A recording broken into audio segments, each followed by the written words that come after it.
Ideal گھٹیا بھی ہو سکتا ہے، بڑھیا بھی ہو سکتا ہے۔ مثلا سب سے گھٹیا آئیڈیل کیا ہے؟ اپنی ذات، اپنا مفاد، اپنا علوف، گویا کہ اس کا آئیڈیل اپنی ذات ہے۔ ذات کے لیے زیادہ سے زیادہ دولت، ذات کے لیے زیادہ سے زیادہ عزت، ذات کے لیے زیادہ اقتدار، یہ بھی ایک مقصد ہے، یہ بھی ایک نسب العلم ہے۔ یہ گویا کہ انسان اپنی شخصیت کے گرد گھوم رہا ہے۔ نتیجہ کیا نکلے گا؟ یہ انسان کیا ہوگا؟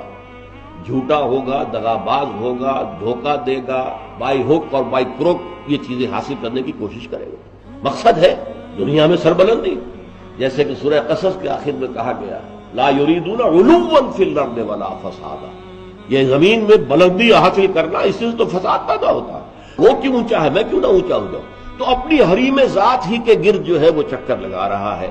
تو ظاہر بات ہے کہ جو اس آئیڈیل پر ہے وہ اخلاقی اعتبار سے انتہائی گھٹیا ہوگا، اس لیے کہ قرآن کہتا ہے ان النفس لامارۃ بالسوء، نفس جو ہے وہ تو برائی ہی کا حکم دیتا ہے۔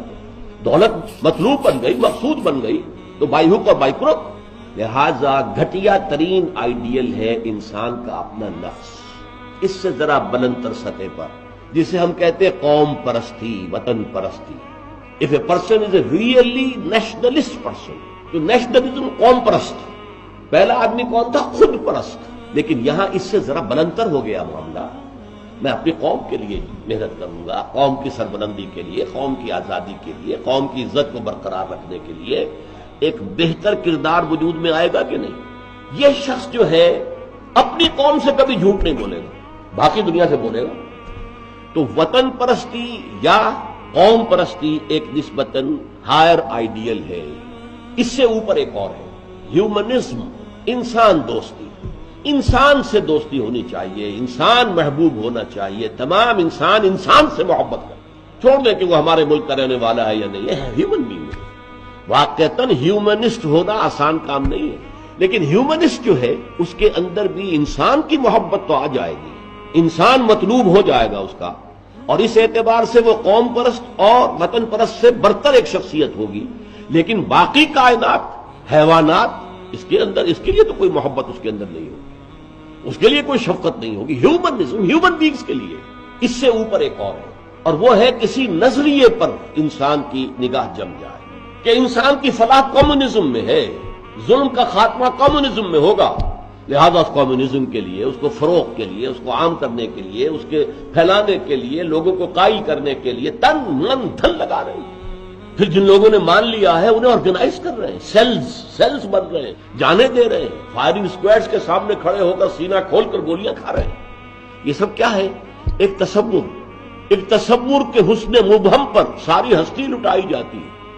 اب ایک ہی چھلانگ ہے خدا پرستی، ہائیسٹ آئیڈیل۔ یہ ہے جس کو کہ علامہ اقبال نے کہا ہے، در دشت جنون من جبریل زبوں سے دے یزداد کمنداور اے ہمت مردانہ۔ یہ اصل میں تشبیہ سمجھیے، آپ ایک اونچی فصیل پہ چڑھنا چاہتے ہیں، کمند ہوتی تھی پچھلے زمانے میں، اب کمند کو پہلے پھینکنا پڑتا ہے، آپ کا زور بازو ہونا چاہیے نا، جب تو آپ پھینکے کہ اونچا جا کر لگ جائے وہاں پر۔ تو یوں سمجھیے کہ پہلے انسان کو اپنے ذہن سے، اپنے فکر سے، اپنی سوچ سے اپنا آئیڈیل معین کرنا ہوتا ہے۔ Who is my ideal? میرا نفس؟ نو۔ میرا وطن، میری قوم؟ No. Human beings? No. Allah, he is my ideal. Allah کو جس نے آئیڈیل بنا لیا، اللہ منزل ماں کبریاء، یہ ہے ہائیسٹ آئیڈیل، اور اس کی مکمل مثال محمد الرسول اللہ صلی اللہ علیہ وسلم کی شخصیت۔